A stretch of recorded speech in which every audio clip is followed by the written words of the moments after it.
पाकिस्तान के अंदरूनी और बैरूनी दुश्मन एक पेज पर आ चुके हैं। अगर हमारी अवाम ने दुश्मन की चाल को ना समझा तो अवाम और पाकिस्तान को बहुत बड़ा नुकसान उठाना पड़ सकता है। अस्सलाम वालेकुम दोस्तों, आपसे गुजारिश है कि मेरा चैनल आशूर व्यूज सब्सक्राइब करें और बेल आइकॉन को जरूर क्लिक करें ताकि तमाम वीडियोस आपको बर वक्त मिलती रहें। दोस्तों, आपने मुशाहिदा किया होगा कि पिछले 2-3 महीनों से पूरे मीडिया पर सिर्फ और सिर्फ मईशत की ही बात हो रही है। हर रोज तकरीबन 20 से 25 टॉक शोज मईशत जैसे हसास मौजू पर होते हैं।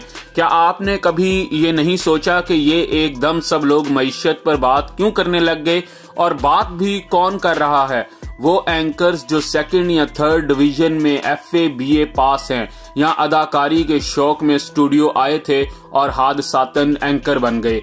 इनमें से बहुत सारे ऐसे सीनियर एंकर्स हैं जिनको मुशर्रफ दौर में अल्ताफ हुसैन के एक धमकी आमेज फोन के बाद काम पर रखा गया था। बहुत सारे ऐसे नाकाम सहाफी और तीसरे दर्जे के कॉलम निगार भी आज के मारूफ एंकर्स हैं जिनको जरदारी और मलिक रियाज ने टीवी चैनल्स में घुसाया था, जिनका सिर्फ एक ही काम था कि वो जरदारी और मलिक रियाज के लिए तारीफी कॉलम्स लिखा करें और उन्हें बड़े बिजनेसमैन और खुदा तर्स इंसान के तौर पर लोगों के सामने पेश करें।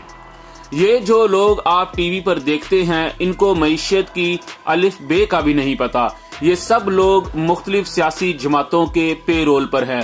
इनका काम सिर्फ और सिर्फ अपनी अपनी सियासी जमातों के बयानिए और प्रोपेगेंडे को प्रमोट करना है। इनको मईशत के मुतालिक तमाम फिगर्स इनकी मीडिया टीम देती है। ये एंकर्स रोज शाम को बैठकर इमरान खान को बता रहे होते हैं कि अगर मुल्क को चलाना है तो हमसे मशवरा लो, और 2 दिन बाद पता चलता है कि इदारे ने एंकर साहब को लात मारकर चैनल से निकाल दिया है और फिर मौसूफ यूट्यूब पर पाए जाते हैं। जो लोग अपनी नौकरियां नहीं बचा सकते वो इमरान खान को मशवरे दे रहे हैं कि मुल्क कैसे चलाना है। अब आते हैं असली बात की तरफ। याद रखें, पाकिस्तान के असल दुश्मन वो सियासी जमातें हैं जिन्होंने पिछले 40 साल तक इस बदकिस्मत मुल्क को बेदर्दी के साथ लूटा, अवाम का खून चूसा, गरीब इंसानों का इस्तेहसाल किया। उनकी सारी जिंदगी की कमाई लूट कर इन लोगों ने दुबई और लंदन में जायदादें और कारोबार बना लिए। ये वो लोग हैं जिन्होंने एटम बम बेचने के भी पैसे पकड़ लिए थे। इनको पाकिस्तान से कितनी हमदर्दी है, इसका अंदाजा इसी से लगा लें कि इनकी सारी औलाद, जायदाद, कारोबार, पैसा, मफादात सब कुछ पाकिस्तान से बाहर है। जब इन लोगों का पाकिस्तान से कोई ताल्लुक ही नहीं बचा तो फिर अब पाकिस्तान भाड़ में जाए, इन बदमाशों को क्या? इन लोगों ने कभी सोचा भी नहीं था कि कोई इनका एहतसाब करेगा, कोई इनसे पूछेगा कि लूटा हुआ पैसा कहां से आया। जब रियासत पाकिस्तान ने इनका एहतसाब शुरू किया तो ये लोग पाकिस्तान की बका के ही दुश्मन हो गए, और उनकी फ्रंट लाइन वो सहाफी, एंकर्स, कॉलम निगार, अदीब हैं जो एक अरसे से इनके वजीफा खोर और हर मुश्किल वक्त में अपने मालिकों के लिए झूठ और प्रोपेगेंडे की जंग लड़ते हैं। अब देखें, यही सहाफी, कॉलम निगार और एंकर्स आज से कुछ अरसा पहले फौज के खिलाफ बहुत शद्दोमद के साथ प्रोपेगेंडा कर रहे थे, क्योंकि उस वक्त नवाज शरीफ फौज के खिलाफ वोट को इज्जत दो की तहरीक चला रहा था। उसके बाद एहतसाबी अमल जब आगे बढ़ा तो यही सहाफी, कॉलम निगार और एंकर्स नैब के खिलाफ हो गए। इन्होंने कितने प्रोग्राम किए नैब के खिलाफ? यूं लगता था जैसे पाकिस्तान का सबसे बड़ा मसला ही नैब है। नेशनल टीवी पर बैठकर यहां तक कहा गया कि नैब को खत्म कर देना चाहिए और करप्शन के पैसे को लीगल कर देना चाहिए। आप खुद बताएं, इससे बढ़कर क्या बददियानती और इस कौम से खयानत होगी? ये फिक्री बददियानती की इंतहा है। यही कराए के सहाफी और जर खरीद एंकरों की फौज थी जो एक अरसे से इमरान खान पर तनकीदी प्रोग्राम करते रहे और आज तक कर रहे हैं। अब जब अपोजिशन ने देखा कि मईशत पर हुकूमत संजीदगी के साथ काम कर रही है तो नून लीग और पीपल्स पार्टी ने असद उमर पर इस कदर तनकीद की और उनका साथ उनके अपने खड़े किए मीडिया हाउसेज ने दिया, और यूं लगा कि जैसे पूरे पाकिस्तान का सबसे बड़ा मसला असद उमर है। जब उसे हटा दिया गया तो बंदूकों का रुख गवर्नर स्टेट बैंक और चेयरमैन FBR की तरफ मोड़ दिया गया। हत्ता के बाकिर रजा और शब्बर जादी के मुतालिक खुलेआम दिन दिहाड़े फेक न्यूज चलाई गई, झूठे प्रोपेगेंडे किए गए। मकसद सिर्फ और सिर्फ ये शो करना था कि पाकिस्तान दिवालिया हो चुका है, इमरान खान नाकाम हो चुका है। असद उमर के खिलाफ कुल मिलाकर 250 प्रोग्राम किए गए थे।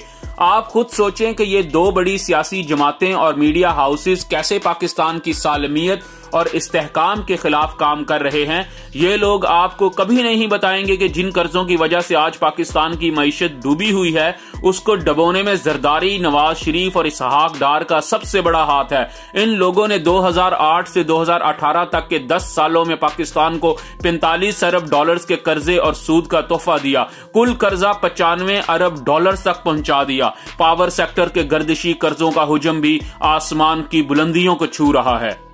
ये मीडिया और ये एंकर्स आपको कभी नहीं बताएंगे कि इसहाक डार को दुनिया इकोनॉमिक हिटमैन कहती है। इकोनॉमिक हिटमैन का मतलब है मईशत का उजरती कातिल। ये है वो इसहाक डार जिसको नदीम मलिक अपने प्रोग्राम में बुलाकर माहिराना राय लेता है।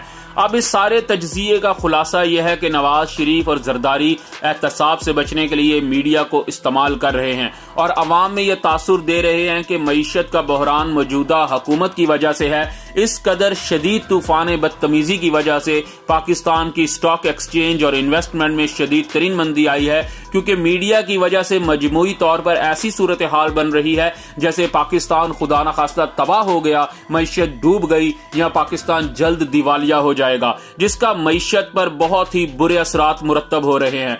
ये सब लोग पाकिस्तान के दुश्मन हैं। इनका काम पाकिस्तान को अदम इस्तेहकाम का शिकार करना है, क्योंकि दुश्मन हमारे जोहरी हथियारों पर गिद्ध की तरह नजरें जमाए बैठा है कि कब पाकिस्तान माशी तौर पर दिवालिया हो और कब ये पाकिस्तान के जोहरी हथियारों पर कब्जा जमा ले। ये सब लोग आपस में मिले हुए हैं। अवाम को चाहिए कि वो इन दुश्मनाने वतन के असली चेहरे देखें, इनकी चालों को समझें, ना कि इनके बहकावे में आएं।